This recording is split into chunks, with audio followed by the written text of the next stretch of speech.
They told us never to go near the old convent on the edge of town. Everyone had their own version of what happened there, a place once run by nuns, now abandoned and crumbling with age. But one name always came up, whispered with fear and never explained fully. Sister Agnes, the evil nun. It started when we were dared to go inside. Me, my cousin Zoya, and our friend Rayhan. Just a fun little ghost hunting challenge for our YouTube channel. We weren't expecting anything real. We just wanted to explore the so-called haunted house, record a few creepy shots, and get out. But the second we stepped inside, everything changed. The air was cold, too cold for a summer evening. The floorboards creaked like they were warning us to leave. And the silence. It wasn't natural. We brushed it off as nerves, even joked about the flickering lights and strange symbols on the walls. But that laugh faded fast when we heard the first sound. It wasn't footsteps. It was the soft rustling of fabric, like a nun's habit dragging along the floor, and it was getting closer. Rayhan thought it was a prank. Zoya was already second-guessing everything. I tried to stay calm, but then we saw the old wooden door slam shut on its own. No wind, no explanation. And that's when we saw her shadow. Tall, still, and completely silent, standing at the end of the hallway where no light should have reached. Sister Agnes wasn't just a rumor. She was real, and she was watching. We turned to run, but something kept us frozen, like the house didn't want to let us go. That was the moment we realized we weren't alone, and whatever haunted that place wasn't ready to let us leave. And that was just the beginning. We stood frozen, hearts pounding, eyes locked on that long, dark hallway where the shadow of the evil nun had just appeared. No one said a word. Even Rayhan, who always had a sarcastic comment ready, was completely silent. I could feel Zoya gripping my arm tightly, her nails digging into my skin. The air had grown heavier, like something was pressing down on us, and every creak in the wooden floor echoed louder than it should have. I pulled out my flashlight and tried to shine it toward the end of the hall. The beam flickered, then died. Rayhan checked his phone. It was still recording, but the screen had gone completely black. "Guys, my battery was full when we came in," he whispered. "Now it's dead." That's when we knew something was wrong. We decided to backtrack, to go toward the main entrance, but the hallway behind us looked different, like it had shifted. The doors we passed earlier were gone, replaced by walls that hadn't been there before. The haunted house was changing, almost like it was alive. Zoya suddenly stopped walking. "I hear something," she said softly. We strained to listen. At first we thought it was just wind, but then we heard it. Whispers. Faint, repeating words we couldn't fully understand, but they were coming from everywhere. Around us, above us, inside the walls. We ducked into what looked like an old classroom. Broken desks, shattered glass, and dust covered everything. On the chalkboard, someone had written in shaky white letters, "Sister Agnes watches those who trespass." My stomach dropped. That wasn't there when we walked by earlier. Someone, or something, was sending us a message. Suddenly, a bell rang. Loud, clear, and not from this time. It echoed through the halls like it was calling someone, or something. Zoya grabbed my hand, trembling. "That's the same bell they used in the old convent," she said. "I heard it in one of those documentaries about haunted places." We turned to Rayhan, but he was staring at something behind us. His face had gone pale. "She's here again," he whispered. I didn't want to look. I really didn't. But I did. And standing in the doorway was the same tall figure, still and silent, her face hidden beneath a black veil. Sister Agnes had returned. We backed into the room slowly, not taking our eyes off the figure in the doorway. Sister Agnes didn't move. She didn't speak. But the feeling in the air was unbearable, like every part of the haunted house was holding its breath. My throat was dry, and my mind kept racing with one thought: why us? Rayhan tried to whisper a prayer under his breath, but even his voice seemed swallowed by the walls. Zoya was shaking, her eyes locked on the veil hiding the nun's face. "She used to punish children," she whispered suddenly, That's what the legend says. Any kid who disobeyed, they were taken to the basement and no one saw them again. I turned to her, confused.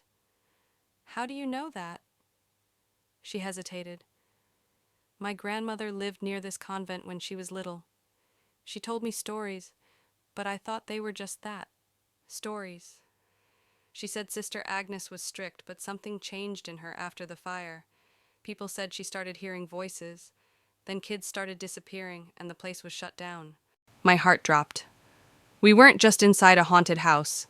We were inside something much darker. This wasn't a ghost that wanted to scare us. It wanted something else. Maybe revenge, maybe justice.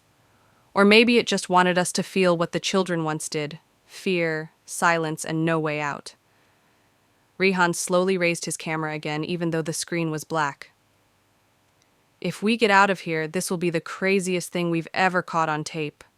His voice was shaky, but he was trying to stay brave. That's how he was, always looking for proof, even when fear was written all over his face. We decided to move again. Sister Agnes still hadn't entered the room, but the second we stepped into the hall, the lights flickered, and a scream echoed from somewhere below us. It didn't sound like her. It sounded younger, childlike. Zoya froze. That sounded like a kid, she whispered. The scream came again, clearer this time, calling out a name. We couldn't make it out, but it wasn't random. Someone, or something, was trapped here with us. And the house wasn't just haunted by Sister Agnes. It was haunted by memories far worse. We had to find the source before it found us. We followed the sound of the scream, each step heavier than the last. The air grew colder, and it felt like the house was pulling us deeper into its grip. The narrow staircase leading to the basement groaned beneath our weight, as if warning us to turn back. But we couldn't. Not now. We needed answers, and something inside told me that whatever was happening, it started down there. Zoya gripped the railing tightly, her flashlight barely lighting the way. "This is where she used to take the kids," she whispered, "where they say they heard crying for hours." I didn't want to believe it, but the air carried something with it, soft whispers, almost like prayers, layered with sobs. It didn't sound like a recording or a trick. It sounded real and close. When we reached the bottom, the basement opened into a long corridor lined with small rooms, storage areas, maybe classrooms from decades ago. The walls were stained, parts of the ceiling had caved in, and strange symbols were drawn in chalk and blood-red paint. One door at the far end stood slightly open, light flickering from inside. Rehan raised his camera again. "This has to be the source. Whatever's happening, it's coming from there." We approached slowly, and as we got closer, we could hear it clearly now. A child's voice crying and repeating the same word over and over again. "Agnes. Agnes." I froze at the door. It felt wrong, like something ancient and angry lived inside. Zoya tugged my sleeve. "Wait, what if this isn't a spirit needing help? What if it's a trap?" Rehan pushed the door open just enough to peek through. "Guys," he whispered, "you need to see this." Inside was a small room, lit only by a single candle on the floor. On the walls were drawings, crude sketches of nuns, children, and fire. At the center, on a worn-out mattress, sat a little girl. She looked no older than 7, dressed in an old-style school uniform, her eyes red from crying. She looked up at us, but didn't speak, just stared. Zoya stepped forward. "Are you okay? What's your name?" The girl didn't answer. Instead, she slowly pointed to the far corner of the room. We followed her gaze, and that's when we saw it. An old habit, folded neatly on a chair. Sister Agnes's uniform. Rehan took a step closer to film it, but the girl suddenly screamed. A sharp, piercing cry that echoed through the basement. The candle blew out instantly, plunging us into complete darkness. Then came the footsteps, slow, heavy, coming from behind us. We spun around, flashlights shaking, trying to see what was there. But all we saw was a black veil moving toward us, floating just inches above the ground. The figure didn't walk, it glided. And this time, we could see part of her face beneath the veil. Pale skin, hollow eyes, a twisted, cold smile. She wasn't just haunting the house. She was the house, and she didn't want us to leave. The room spun in silence for a few seconds after Sister Agnes appeared, her ghostly presence seeming to drain the air itself. None of us could move. The candle was out, the girl was gone, and the only sound was the soft shuffle of that veil as it moved closer. I tried to speak, to scream, but nothing came out. The fear was so deep it had taken over everything. Zoya backed into me, shaking. She was right there, the little girl. Where did she go? Rayhan didn't answer. His camera had slipped from his hand and was still recording on the floor, capturing the footsteps, the heavy breath, the feeling of being watched. We were trapped, and we knew it. Just as Sister Agnes reached the doorway, another door we hadn't noticed before creaked open behind us. It wasn't part of the original hallway. It looked older, made of thick, rotting wood, like something from a different era entirely. A faint light flickered from within. Rayhan, without thinking, grabbed his camera and rushed inside, motioning us to follow. We hesitated, but it was the only option. As soon as we stepped through, the door slammed shut behind us, and that's when we saw it. The room wasn't abandoned, it was preserved, like time had frozen. Wooden desks were lined up in perfect rows, as if a class had just ended. Old books lay open on the desks. Candles lit every corner, and in the center, an altar stood, covered in pictures of children. Some were smiling, some faded, some looked like they'd been drawn by hand. A large book lay open on the altar with names written in red ink. I leaned closer. Every name was followed by a single word: taken. Zoya flipped a few pages and gasped. These are real names. I recognize a few. Kids that went missing from town years ago. They all lived near the convent. We turned to the last page. There were 3 fresh names written there: Zoya, Rayhan, and mine. A chill shot through me so fast it knocked the breath from my lungs. Rayhan stepped back, shaking his head. How is this possible? We didn't even tell anyone we were coming here today. Before anyone could speak, the wall behind the altar started to shift. A hidden passage opened with a low rumble, revealing a stone stairway going even deeper. A voice echoed from the darkness, not Sister Agnes's, but a man's, deep and trembling. You shouldn't have come here. She's feeding again. We turned and saw a figure, an old priest, his robes torn, face hollow. She needs new souls to rest, he said, and you're the first in years to enter willingly.